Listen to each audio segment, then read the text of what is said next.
విద్య లేదు, వైద్యం లేదు, పథకాలు లేవు, సంక్షేమం లేదు. అభివృద్ధి సంగతి సరే. ఒక్క ఏడాదిలోనే అంతా తారుమారైంది. 365 రోజుల్లోనే ఆ జిల్లా పరిస్థితి ఘోరంగా తయారైంది. కాంగ్రెస్ సర్కారు పుణ్యమా అని మళ్లీ మునుపటి రోజులు దాపురించాయి.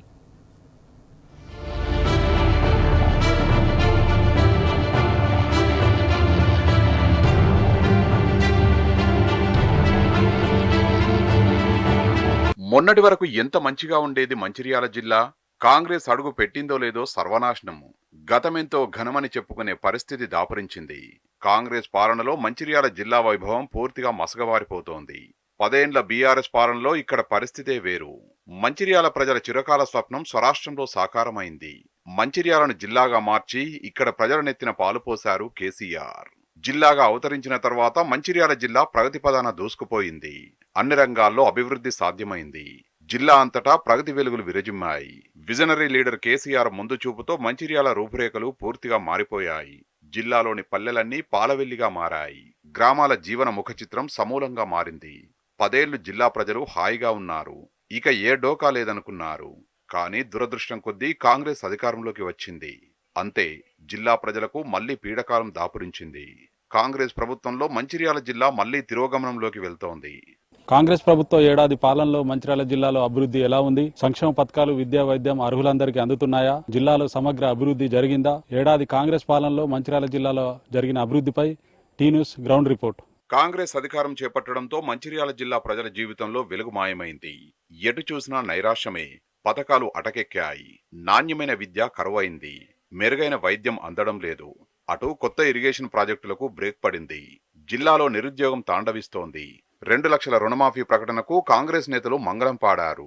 రుణమాఫీ జరగక జిల్లా రైతులు లబోదిబోమంటున్నారు. ఏదైతే నూతన తెలంగాణ రాష్ట్రం 10 ఏళ్ల పాలన భారతదేశంలోనే అగ్రగామిగా నిలబడేటువంటి సందర్భం కేసీఆర్ గారు ముఖ్యమంత్రిగా ఉన్నప్పుడు, ఈ రోజు కొత్తగా ఏర్పాటు చేసినటువంటి కాంగ్రెస్ పార్టీ ప్రభుత్వం రేవంత్ రెడ్డి ముఖ్యమంత్రిగా ఏమైనా మీ 6 గ్యారంటీలు 6 గ్యారంటీలను అమలు చేసుకుంటామని చెప్పి దాంట్లో 420 గ్యారంటీల పేరుతోటి మాయ మాటలు చెప్పి అబద్దాల పునాదుల మీద ఏర్పాటు చేసినటువంటి ఈ కాంగ్రెస్ ప్రభుత్వం ఏది మీ 15,000 రైతు బంధు, ఎకరానికి 15,000 రైతు బంధు ఇస్తామన్నావు. ఉన్న రైతు బంధు ఊడగొట్టినావు. ఇప్పటికొక సీజన్కి ఇవ్వనే లేదు. మళ్ళా సీజన్కు పడుతుంది అన్న నమ్మకము లేదు. రైతు రుణమాఫీ చేయకపోతే డిసెంబర్ 9 తారీఖు లేకపోతే ఆగస్టులో అని చెప్పేసి డెడ్ లైన్లు పెట్టి రాజీనామా చేస్తానని చెప్పేసి సవాలు విసిరిన ముఖ్యమంత్రి ఏసూర్లవ్ అన్నాడు. ఎందుకు మాట తప్పుతున్నాడు? ఇంత చేతగాని ముఖ్యమంత్రి తెలంగాణ రాష్ట్రానికి అవసరం అని మేము అడుగుతా ఉన్నాం. క్రమంగా రైతులకు రుణమాఫీ జరగనే లేదు. పెన్షన్లు కూడా డిసెంబర్ 9 తారీఖు అయితే 4,000 ఇస్తావు, ఇప్పుడైతే 2,000 వస్తున్నాయని చెప్పేసి బీరాలు వరిగిన ముఖ్యమంత్రి ఇప్పటికీ 2 నెలల పెన్షన్ ఎగబెట్టిండు. 4,000 మాట దేవుడు ఎరుగు. ఈ ఉన్న పెన్షన్ కూడా వచ్చేదాకా దిక్కులేనటువంటి పరిస్థితి అలా పేద ప్రజలకు ఉన్నది. వృద్ధులకు, పేద ప్రజలకు ఉన్నది. అదే రకంగా మహిళలకు 2,500 చొప్పున కట్టిస్తానన్నావు. కరెంట్ అన్నావు సబ్సిడీతోటి, గ్యాస్ అన్నావు సబ్సిడీతోటి. ఎంతమందికి వస్తున్నది? ఈ కాకి లెక్కలు చెప్పుకుంటా గారడి మాటలతో పబ్బం గడుపుతున్న ఈ ముఖ్యమంత్రికి పాలించే అవగాహన గాని, అనుభవం గాని ఏమాత్రం లేకపోను. నీ ఉద్యోగాల మాట దేవుడు కేసీఆర్ గారు ఇచ్చిన ఉద్యోగాలు నేను ఇచ్చినా అని చెప్పేసి సిగ్గు లజ్జ వదిలిపెట్టుకొని, మానం మర్యాదలు వదిలిపెట్టుకొని నేను ఇచ్చినా అని చెప్పేసి సిగ్గు లేకుండా చెప్పుకుంటా ఉన్నావు. వారిగా, మండలాల వారిగా, నియోజకవర్గాల వారు చూస్తే రైతన్నలకు ఏమైనా జరుగుతా? రైతు బీమా ఏడబోయింది. ఇవాళ ఏదైతే జిల్లాలో ఇప్పటి వరకు జరుగుతున్నటువంటి గతంలో ఏవైతే పనులు చేశారో ఆ పనులను నాశనం చేసే కార్యక్రమం కొనసాగుతా ఉన్న తప్పితే మీరు దానికంటే అప్డేట్గా ముందుకు పోయి మీరు పని చేసినటువంటి పనులు ఎక్కడ కూడా లేవు. ఇవాళ ఈ మంచిర్యాల జిల్లాలో ఇటు చెన్నూరు నియోజకవర్గంలో కానీ, మంచిర్యాల నియోజకవర్గంలో కానీ, ఒకవైపు బెల్లంపల్లి నియోజకవర్గంలో ఏవైతే కొన్ని వర్క్స్ స్టార్ట్ అయితే ఆ వర్క్స్ను కూడా ఆపి పాపం మూట కట్టుకుంటున్నారు తప్పితే ఈ అభివృద్ధిని ముందుకు తీసుకుపోయే సత్తా ఈ నాయకులకు కానీ, ఈ ప్రభుత్వానికి కానీ, ఎమ్మెల్యేలకు కానీ, మంత్రులకు కానీ లేదు అనేది చాలా స్పష్టంగా కనబడతా ఉంది.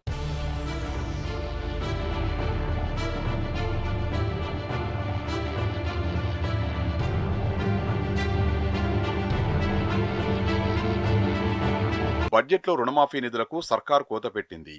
కేటాయించిన మొత్తం నిధులు కూడా మంజూరు చేయలేదు. విడతల వారీగాని రైతన్నల్ని ఊరించారు. 4 విడతల్లో నిధులు మంజూరు చేశారు. 40,000 కోట్ల రూపాయలు అని చెప్పి 20,000 కోట్ల రూపాయలు మాత్రమే మాఫీ చేశారు. అంటే సగం మంది రైతులకు ఎగ్గొట్టారు. ఆ 4 విడతల్లో మంచిర్యాల జిల్లా విషయానికి వస్తే 8,195 మంది రైతులకు 78.59 కోట్ల రూపాయలు మాఫీ చేస్తామన్నారు. అందులో కూడా రేవంత్ సర్కార్ కొర్రీలు పెట్టింది.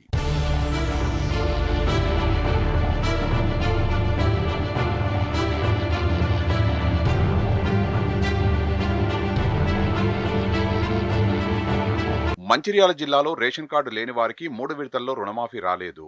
అక్షర దోషాలు ఉన్నవారికి శటగోపం పెట్టారు. దాంతో అన్నదాతలు గలం విప్పి ఆందోళన బాట పట్టడంతో రైతుల నుంచి దరఖాస్తులను స్వీకరించి తూతూ మంత్రంగా సర్వే చేపట్టారు.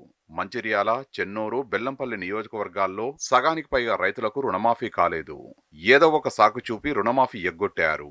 మాఫీ కాని వారు మెజారిటీ సంఖ్యలో ఉన్నారు. కాంగ్రెస్ సర్కారు వైఖరిని రైతులు తీవ్రస్థాయిలో విమర్శిస్తున్నారు.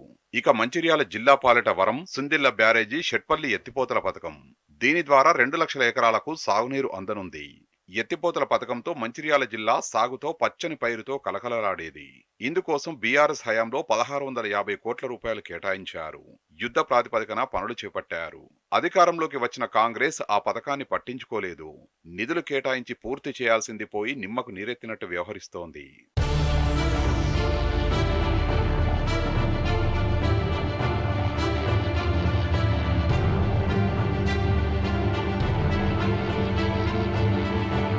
మంచిర్యాల, చెన్నూరు, బెల్లంపల్లి నియోజకవర్గాల్లో కాంగ్రెస్ అభ్యర్థులు గెలుపొందారు.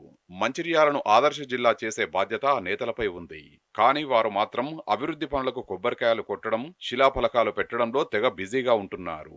అంతే తప్ప కొత్త ప్రాజెక్టులు జిల్లాకు తీసుకువచ్చేందుకు కృషి చేయడం లేదు. జిల్లా నుంచి గెలిచిన 3 ఎమ్మెల్యేలు కనీసం నియోజకవర్గం వైపు తొంగి చూడడం లేదు. హైదరాబాద్ లో సొంత వ్యాపారాల్లో బిజీగా ఉంటున్నారు. దీంతో ఆ నియోజకవర్గాల్లో ద్వితీయ శ్రేణి కాంగ్రెస్ నాయకులు ఆడిందే ఆట పాడిందే పాట పైరవీలు చేసుకుంటూ ప్రజా సమస్యల్ని గాలికి వదిలేస్తున్నారు.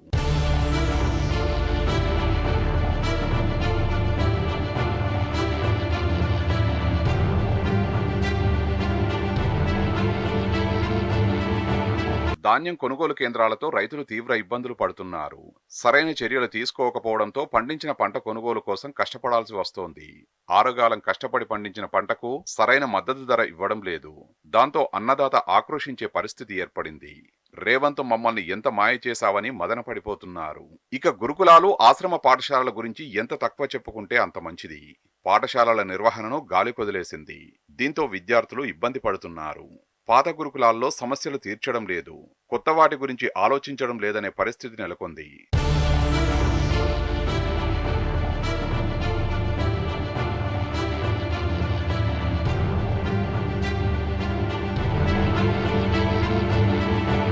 కేసీఆర్ ప్రవేశపెట్టిన సంక్షేమ పథకాలకు కాంగ్రెస్ సర్కారు తిలోదకాలిచ్చింది. కళ్యాణ లక్ష్మి ఏది, తులం బంగారం ఎక్కడా అని మహిళలు నిలదీస్తున్నారు. పెన్షన్ 4000 రూపాయలు ఇస్తామని మోసం చేసిందని మండిపడ్డారు. ఏడాది కాలంలో రేవంత్ సర్కార్ ఏమీ చేయలేదని విమర్శించారు. రేవంత్ రెడ్డి ప్రభుత్వాన్ని ఏ ఒక్క మహిళ క్షమించరని శాపనార్థాలు పెట్టారు. కాంగ్రెస్ పరిపాలనలో భాగంగా గత ప్రభుత్వంలో మహిళలకు ఇచ్చినటువంటి సంక్షేమ పథకాలన్నీ కూడా ఈరోజు కాంగ్రెస్ ప్రభుత్వం ఇచ్చుట్లో విఫలమైందని నేను తెలియజేస్తున్నాను. గత ప్రభుత్వంలో మహిళలకి, గర్భిణీ స్త్రీల కాంచి మొదలు పెడితే తుది శ్వాస విడిచే ముసలి వాళ్ళ దాకా కూడా కేసీఆర్ ప్రభుత్వం ఇచ్చినటువంటి సంక్షేమ పథకాలు ప్రతి మహిళకు కూడా అందినాయి. కేసీఆర్ కిట్ తోటి, అమ్మఒడి వెహికల్ తోటి, అదేవిధంగా గర్భిణీ స్త్రీ అవస్థ పడ్డట్టయితే వాళ్ళ ఇంటికి వెళ్ళి కూడా హాస్పిటల్కి తీసుకొచ్చే విధంగా ఒక వెహికల్ని అరేంజ్ చేసినటువంటి అమ్మఒడి పేరుతో ఆ కార్యక్రమాన్ని కూడా ఈరోజు నడపడం లేదు. కేసీఆర్ కిట్ కూడా ఇవ్వడం లేదు. కళ్యాణ లక్ష్మిలో తులంన్నర బంగారంతో పాటు 1,00,000 రూపాయలు కూడా ఇస్తానని ఒప్పుకోవడం జరిగింది. అది కూడా మహిళలకు ఇవ్వడం లేదు. ప్రతి వాళ్ళకి కూడా ఒక్క పథకం కూడా వర్తించకుండా మహిళలు ఇప్పుడు ఇబ్బంది పడుతున్నారు. రైతు బందే అనుకోండి, రైతు బీమా అనుకోండి, రైతులకు ఇచ్చే విధంగా ఏది కూడా రైతులకు అందకపోవడం, ఈరోజు నీళ్లు లేక, నిధులు లేక ఇబ్బంది పడుతున్నటువంటి జిల్లా వాసులందరికీ కూడా తెలియజేసేది, మహిళల సంక్షేమం కోసం ఒక బస్సు పెట్టడంగానే సరిపోదు. అందులో ప్రతిరోజు నిత్యం కొట్టాట్లే తప్ప మహిళలకు ఒరిగింది ఏమీ లేదు.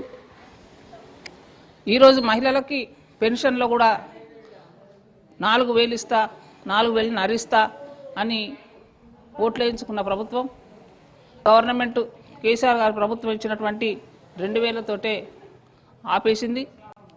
ఇస్తానన్న పథకాలు ఇవ్వకపోగా ఇది చేయలేదు, అది చేయలేదు, ఇది చేసిండ్రు అని కొట్లాడడానికే సరిపోతుంది జీవితం అంతా. మీరు ఎందుకు వచ్చిండ్రు ప్రభుత్వంలోకి? మీరు చేసే అభివృద్ధులేంటి? మీరు చేసే పథకాలేంటి? మీరు ఇస్తానన్న హామీలేంటి? అవి చెప్పండి ఫస్ట్. ఒక్క మహిళకు కూడా 4,000 పెన్షన్ ఇచ్చిన మహిళను చూపించండి. ఒక రైతు బంధు రైతు రుణమాఫీ చేస్తామన్నారు. ఎంతమందికి చేసిండ్రు? కూడా రుణమాఫీ చేయండి. ప్రతి మహిళకు కూడా న్యాయం చేయండి. సంవత్సర కాలం పూర్తి చేసుకున్న ప్రభుత్వం పండగలు చేసుకోవడానికి సిద్ధమైందే తప్ప మహిళలకు ఏమి ఇచ్చినామో మన గ్యారెంటీలలో ఎన్ని అమలు చేసినామో అది చూపించి మీరు పండగలు చేసుకొని పబ్బాలు చేసుకొని మేము అద్దంటలేం. ఏ ఒక్క గ్యారెంటీ కూడా అమలు చేయకపోవడం వల్ల ఒక్క మహిళ కూడా మీరు క్షమించదు. రేపు మిమ్మల్ని ఎదుర్కొనే కాలం కూడా వస్తుంది. తప్పకుండా మహిళలకు ఇచ్చే 6 గ్యారెంటీలు అమలు చేసి ప్రజల్లోకి రండి, మేము కూడా గౌరవిస్తాం.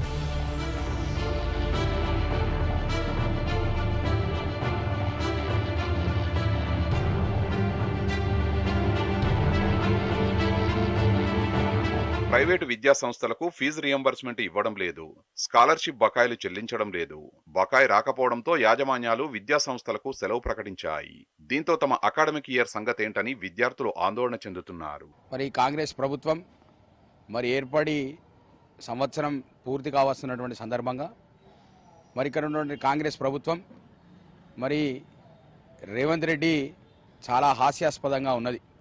ఎందుకంటే ఈ తెలంగాణ రాష్ట్రంలో సంవత్సర కాలంగా ఏ ఒక్క హామీని నెరవేర్చకుండా సంబరాల పేరుతోని ప్రజాపాలన విజయోత్సవ సంబరాలు అని చెప్పి ఒక కార్యక్రమాన్ని తీసుకొని అలా ప్రజలకు ఇచ్చినటువంటి హామీలను తెలంగాణ రాష్ట్రంలో ఉన్నటువంటి ప్రజల బాగోగులను, ముఖ్యంగా విద్యార్థులకు సంబంధించినటువంటి హాస్టళ్లను, వారి ఆరోగ్య పరిస్థితులను, వారి చదువును పట్టించుకోకుండా వేల కోట్ల రూపాయల ప్రజాధనాన్ని అలా దుర్వినియోగం చేస్తూ నువ్వు ఏం సాధించినవు ఈ సంవత్సరంలో తెలంగాణ రాష్ట్రానికి, తెలంగాణ ప్రజలకు, తెలంగాణ ప్రాంతానికి, తెలంగాణ విద్యార్థి లోకానికి ఏమిచ్చినావు, ఏం సాధించినావు అని చెప్పి సంబరాలు చేసుకుంటున్నావు అని చెప్పి కూడా బీఆర్ఎస్వి పక్షాన నిన్ను ప్రశ్నిస్తూ ఉన్నాం. ఈ 11 నెలల కాలంలో తెలంగాణ ప్రాంతంలో ఉన్నటువంటి ఎస్సీ, ఎస్టీ, బీసీ, మైనారిటీ బలహీన వర్గాలకు చెందినటువంటి విద్యార్థులు ఎంతోమంది కూడా ఇలా ఫుడ్ పాయిజన్ల పేరుతోని కరెక్టు నాసిరకమైనటువంటి వస్తువులను సప్లై చేస్తూ ఇలా విద్యార్థులను పట్టించుకోకపోతే ఫుడ్ పాయిజన్ అయి చనిపోయినటువంటి సందర్భాలను కూడా పట్టించుకున్నటువంటి ఈ కాంగ్రెస్ ప్రభుత్వం అలా ప్రజాపాలన విజయోత్సవ సంబరణ చేసుకోవడం అనేది చాలా సిగ్గుచేటు. విద్యార్థుల పాపం, వారి కోస, వారి ఏడుపు ఇలా ఈ ప్రభుత్వానికి తాకుతుంది. ఏడుస్తూ ఉన్నారు. వారిని ఏడుపు పట్టించుకోకుండా నువ్వు సంబరాలు చేసుకుంటా ఉన్నావు. ఇప్పటికైనా కళ్ళు తెరవాలి. ఈ తెలంగాణ ప్రాంతంలో ఉన్నటువంటి ప్రజలకు మీరు ఏదైతే అబద్ధపు హామీలు, అమలు కాని హామీలు ఇచ్చి ఏదైతే 6 గ్యారెంటీలే కావచ్చు 420 హామీలను నెరవేర్చకుండా ఇలా ప్రజలను కూడా ఇబ్బంది పెడుతున్నటువంటి సందర్భం ఇలా మనం చూస్తూ ఉన్నాం. దరిద్రమైనటువంటి పనులు హైడ్రా పేరుతోనే కావచ్చు, ఇంకోటి విద్యార్థులకు స్కాలర్షిప్లు ఇవ్వకుండా వేధించడమే కావచ్చు, ఇంకోటి ప్రాంతంలో ఉన్నటువంటి మహిళలకు 2500 ఇస్తా అన్నారు కావచ్చు, విద్యార్థులకు స్కూటీలు ఇస్తా అన్నారు కావచ్చు, రైతు బంధు ఇవ్వకుండా, రైతు భరోసా ఇవ్వకుండా కేవలం మీ ఖాతాలలో పడేటువంటి స్కీములు ఏవైతే ఉంటాయో కాంట్రాక్టర్లకు ఎవరికైతే ఉంటాయో కొమ్ము కాసే విధంగా మీ పనులు మాత్రమే చేసుకుంటా ఉన్నారు. తెలంగాణ ప్రాంతాన్ని ఏమాత్రం కూడా పట్టించుకోవడం లేదు. ఇక రేవంత్ సర్కారు పల్లెల్లో కూడా చిచ్చు పెట్టింది. గ్రామ పంచాయతీల్లో పిచికారీ మందులకు కూడా దిక్కు లేకుండా పోయింది. పారిశుద్ధ్యం పూర్తిగా పడకేసింది. ఎక్కడి చెత్త అక్కడే ఉంది. సిబ్బంది అస్సలు పట్టించుకోవడం లేదు. పట్టణాల్లో కూడా సేమ్ సీన్. మున్సిపాలిటీల మీద అధికారుల ఆజమాయిషీ లేదు. బీఆర్ఎస్ హయాంలో చిన్న కంప్లైంట్ వచ్చినా వెంటనే స్పందించేవారు. ఇప్పుడు అలాంటి వ్యవస్థ లేదు. దాంతో గ్రామాలే కాదు పట్టణాలు కూడా కంపుకొడుతున్నాయి. మొత్తంగా మంచిర్యాల జిల్లా కాంగ్రెస్ సర్కారు పుణ్యమా అని మునుపటి దీనస్థితిని మళ్లీ ఎదుర్కొంటోంది.